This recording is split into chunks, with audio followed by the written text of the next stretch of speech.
अस्सलाम वालेकुम। मेरी आज की वीडियो उन लोगों के नाम जो मुर्गियों का कारोबार करना चाहते हैं, लेकिन वो इस बात से डरते हैं कि कहीं वो फेल ना हो जाएं, उनका कारोबार डूब ना जाए। क्योंकि आप जिसके पास भी जाते हैं कि जी मैं ये कारोबार शुरू करना चाहता हूँ, तो ज़्यादातर लोग यही कहते हैं कि जी कोरोना आ गया, मुल्क में लॉकडाउन जैसी सूरत हाल है, अभी अगले 5 साल ये हालात इस तरह रहेंगे, आप तरक्की नहीं कर सकते, आपका कारोबार फेल हो जाएगा, मार्केट में सारा पैसा बंद पड़ा है, लोग अपना कारोबार पे पैसा लगाना नहीं चाहते। आप वापस अपने घर आ जाते हैं। पिछले दिनों इंटरनेट पर मैंने एक स्टोरी पढ़ी। उस स्टोरी को पढ़ने के बाद मैं इतना मुतासर हुआ कि मैंने ऑन ग्राउंडेड रियलिटी को चेक करने के लिए जो लोग ये बिज़नेस करके बैठे थे उनके पास गया, उनसे डिस्कस किया। तो आप यकीन करें कि जो मैं कहानी इंटरनेट पर पढ़ चुका था, वो लोग इस कहानी से भी बेहतर काम कर चुके थे और उन लोगों ने बड़े छोटे लेवल पे स्टार्ट किया और आज माशाल्लाह किसी के पास 500 मुलाज़िम है, किसी के पास 1000 मुलाज़िम है, किसी के पास 300 मुलाज़िम है। मतलब एक जो बड़ी कंपनी है उसके पास मैक्सिमम 1500 से 2000 मुलाज़िम होते हैं, तो एक बड़ी कंपनी समझा जाती है जी कि एक अच्छी खासी कंपनी है जी। उसके पास 3000 एम्प्लॉय हैं, उसके पास 2000 एम्प्लॉय हैं। तो मैंने बड़ी मुश्किल से इन लोगों तक रसाई की। ये 3 से 4 अफराद थे जिनसे मैं पर्सनली मिला और मैंने उनसे एक ही सवाल किया जी कि जब आपने ये जर्नी स्टार्ट की थी तो आपके पास कितने पैसे थे। तो उन्होंने मुझे वही जवाब दिया जो स्टोरी में आपसे डिस्कस करना चाह रहा हूँ, जो स्टोरी मैं आपको बताना चाहता हूँ। गुजरांवाला में एक गांव में छोटा सा, उसमें एक छोटी सी फैमिली रहती थी। ये 1981 की बात है कि उस घराने में एक फ़र्द को इमरजेंसी हॉस्पिटल ले जाया गया। जब वो फैमिली लाहौर के किसी सरकारी अस्पताल में पहुंची तो वो बेचारे भाग रहे थे कि जी हमारे मरीज़ को चेक कर लें, इमरजेंसी में इसको दाखिल कर लें, इसका इलाज करें। तो वो हैरान था कि एक अफरा तफरी का आलम था, कोई बंदा उसको लिफ्ट नहीं करा रहा था। लेकिन एक बात उसको बड़ी हैरानगी मतलब उसने महसूस की कि एक बंदा जिसने कानों में टूटियाँ लगाई हुई हैं, मतलब वो जो गले में डॉक्टर डाल के फिर रहा होता है, उसने कहा जी जिसके पास भी वो गया, उसने कहा जी वो बंदा जो खड़ा है वही बता सकता है, हमें तो कुछ पता नहीं, आपके पेशेंट को वही एडमिट करेगा, वही इलाज करेगा। तो वो बेचारा पागलों की तरफ भाग रहा था। इसी भाग दौड़ में उसके अजीज़ की मौत वाक़या हो गई। तो वो उसने लोगों से पूछा जी कि ये कौन है। तो उन्होंने कहा जी कि ये इसको डॉक्टर कहते हैं, ये डॉक्टर है। अच्छा ये कैसे बनता है? उन्होंने कहा जी इसके लिए पहले मैट्रिक करनी पड़ती है, फिर एफएससी करनी पड़ती है, फिर 5 साल की डिग्री है, वो डॉक्टर बन जाता है। वो बंदा बाहर निकला, उसने हॉस्पिटल के बाहर खड़े होकर ये दुआ मांगी अल्लाह से कि या अल्लाह मेरे बेटे को तू डॉक्टर बना दे, मैं कभी तुझसे कोई दूसरा सवाल नहीं करूँगा और बदले में मैं तुझसे कुछ नहीं मांगूंगा, भले मुझे रोटी मांग कर ही क्यों ना खानी पड़े, लेकिन मेरी ये दुआ कबूल कर ले। और मैं तुझसे ये भी वादा करता हूँ कि मैं अपने पूरे गांव के सिर्फ कभी कोई सवाल नहीं करूँगा। मेरा बेटा, जब भी मेरे बेटे को कॉल आउट की जाएगी तो मैं उसको कान से पकड़ के लेके जाऊँगा कि पहले इसकी बात सुनो, उसके बाद कोई काम करना है। अब वो अल्लाह ताला से ये सवाल जवाब कर रहे हैं। लो जी वो घर जाता है। वक़्त बड़ी स्पीड से गुज़रता है, वक़्त ने तो गुज़रना है, वो स्पीड से जा रहा होता है। उसका बेटा मैट्रिक में आया, उसके बेटे ने एफएससी कर ली। जब मेडिकल में दाखिले की बात हुई तो अब उस बेचारे को ये नहीं पता था कि ये तो बड़ा आसान होगा कि जी जिस तरह मैट्रिक आसान होगी, एफएससी आसान हो गई, तो अब मैं क्या करूँ। तो उस भले आदमी ने अपनी हिसाब किताब लगाया तो पता चला कि उसको सारी ज़मीन बेचनी पड़ेगी जो उसको अपने वालिद के हिस्से से आई थी। उसने सारा कुछ बेच दिया, मोटरसाइकिल तक बेच दी जो उसके वालिद ने ली थी, उसको बड़ा संभाल के उसने रखा हुआ था। पुरानी मोटरसाइकिल थी, बड़ी अजीज़ थी उसे। वो कहता मैंने वो भी बेच दी, साइकिल भी बेच दी। घर के जानवर भी बेच दिए। लो जी, बेटा डॉक्टर बन गया। 5 साल बाद वो खुशी से पागल था, बेटा डॉक्टर बन चुका था। इसमें जो सबसे खूबसूरत बात है कि उसने दोबारा अपने अल्लाह से सवाल नहीं किया।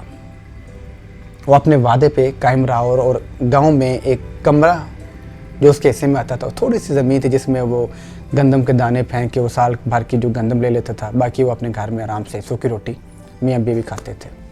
उसका बेटा जब डॉक्टर बन गया तो वो शहर गया।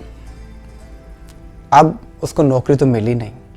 डॉक्टर साहब को जिधर भी जाते थे लोग रेफरेंस मांगते थे, ज़मानत मांगते थे, सिफारिश मांगते थे। तो वो डॉक्टर साहब अब घर तो बेचारा बता नहीं सकता था। गांव में बब्बा बड़ा खुश है जी कि मेरा पुत्र डॉक्टर बन गया और माशाल्लाह मैं ये करूँगा, मैं गाँव वालों के लिए ये करूँगा, मैं अपने ये करूँगा, मैं कभी किसी गरीब को अपने घर से खाली हाथ नहीं लौटाऊँगा, उसका इलाज अपने बेटे से कराऊँगा। उधर डॉक्टर साहब को तो नौकरी मिली नहीं। वो हारा बेचारा गुजरा वाला आ जाता है। उसको कोई दोस्त बताता है कि यार एक मुर्गी खाना है और उसमें तुझे नौकरी मिल जाएगी। खैर डॉक्टर साहब ने नौकरी तो करनी थी बेचारे ने, वो मुर्गी खाने पहुंच जाता है। अब एक छोटा सा मुर्गी खाना है तो वो डॉक्टर उस मुर्गी खाने के मालिक से मिलता है, उसे रिक्वेस्ट करता है अपनी नौकरी के लिए, वो उसको नौकरी पर रख लेता है। अब रात हो गई है, डॉक्टर साहब एक कमरे में सोए हुए हैं, टूटी हुई चारपाई है, घड़े में पानी पड़ा है, साथ मुर्गियों की खुराक पड़ी है, साथ ही मुर्गियों की दवाई पड़ी है, अब साथ मुर्गियों की स्मेल भी चल रही है। अब डॉक्टर साहब बैठे वहाँ पे रात को सो रहे हैं। 5-6 महीने तो काम चला, उसको नौकरी मिल गई। 5-6 महीने बाद मुर्गी खाने का जो मालिक था उसको नुकसान हुआ और उसने मुर्गी खाना बंद कर दिया। लो जी, डॉक्टर साहब दोबारा फिर बेरोजगार हो गए। लेकिन जब डॉक्टर साहब वहाँ से निकला, वो जो डॉक्टर था जिसको मुर्गी खाने की नौकरी से भी फारिग कर दिया गया था, उसको आइडिया मिल गया कि यार ये छोटा मोटा बिजनेस नहीं है। पढ़ लिखा दिमाग था, पढ़ लिखा जहन था। एक डॉक्टर का जहन बहुत बड़ा जहन होता है। अब वो पैदल चल रहा है तो वो सोचता जा रहा है कि क्या करे। उसने फैसला ये किया कि वो गाँव वापस गया। उसने अपने बाप से रिक्वेस्ट की कि अब्बा मुझे इतने पैसे चाहिए। उसने कहा मेरा बेटा, मैंने तो अल्लाह से एक ही सवाल किया था, वो मेरा ख्वाब जो था वो पूरा हो गया, बस जो जमा पूंजी ये भी तू बेच के तो ले जा। वो छोटा सा ज़मीन का टुकड़ा था जो उसके बाप ने 26,000 रुपये का बेचा था। वो 26,000 रुपये लेके वापस आया गुजरांवाला। उसने वहाँ पे मुर्गी खाना खोला। अल्लाह ने उसमें इतनी बरकत डाली कि 2019 के मुताबिक, रिपोर्ट के मुताबिक, उसके पास 6,000 अपने ज़ाती मुलाजिम थे। उस डॉक्टर साहब ने गरीब यतीम बच्चों की पता नहीं कितनी बच्चियों की शादियां कराईं। पता नहीं कितने 12 से 15,000 फैमिलीज माहाना वहाँ से वजीफ़ा लेते थे। मेरी आज की वीडियो का असल कलाम सिर्फ ये है कि मैं अक्सर लोगों से ये कहता हूँ, जो मैंने अपने बुज़ुर्गों से सीखा है, कि ज़िंदगी में 2 चीज़ें हैं कि जब भी आपका नफ्स आपको ज़्यादती करने पे उभारे, बेईमानी, ठगी, चोरी पे उभारे, तो आप अपने नफ्स को ये जवाब दें कि मौत आनी है। मतलब कि आपने बदला नहीं लेना, आपने दूसरे की गलती को माफ़ कर देना है। और जो सबसे इम्पोर्टेंट चीज़ है, यानी कि जो हम मुसलमान हैं अल्हम्दुलिल्लाह, कलमा तैयबा का जो मीनिंग है, अगर वो सही मायनों में उसका मीनिंग यानी कि उसके मायने को समझा जाए तो वो सिर्फ 2 वर्ड हैं, मौत आनी है। और तीसरी जो सबसे इम्पोर्टेंट चीज़ कि खुदा के लिए माफ़ कर देने में जो बरकत है, बदला ना लेने में जो बरकत है, गलती को माफ़ कर देने में जो बरकत है, और पहाड़ के नीचे ऊपर खड़े लोगों को तकने की बजाय पहाड़ पे चढ़ना शुरू कर दो। जब इंसान पहाड़ पर चढ़ता है तो वो झुक कर चढ़ता है, वो यूं करके नहीं चढ़ता। यूं तकब्बर ग़ुरूर करेगा तो नीचे गिर जाएगा। झुकाव में बरकत है और कारोबार में बरकत है। अगर आप इस इंतज़ार में हैं कि एक कैपिटल अमाउंट आएगी, एक बहुत बड़ा बजट आएगा, जी मेरे पास 10 से 15 लाख रुपए आएंगे तो मैं कारोबार शुरू करूंगा, नहीं। बहुत से ऐसे कारोबार हैं जो छोटे लेवल पे स्टार्ट किए जाते हैं। डॉक्टर साहब ने ये नहीं सोचा कि मैं तो डॉक्टर हूँ, अब मैं जाके मुर्गी खाने में नौकरी करूँगा, बल्कि उस मुर्गी खाने में नौकरी करने से उसको एक आइडिया मिल गया। उस आइडिया को 26,000 रुपये की ज़मीन बेच के उस कारोबार को शुरू किया और आज उसके पास 6,000 मुलाजिम हैं। और मैंने यहाँ तक भी स्टोरी में पढ़ा है कि पाकिस्तान के जितने बड़े बड़े पॉलिटिशियंस हैं, बड़ी बड़ी पार्टीज़ के जो लीडर्स हैं, वो उसके पास जाके मशवरा करते थे कि जी हम ये करना चाहते हैं, इसको हम कैसे करें। तो मुझे उम्मीद है कि आज की वीडियो आपको पसंद आई होगी। अल्लाह हम सब के लिए आसानियाँ पैदा फरमाए। Thank you very much. अल्लाह हाफिज़।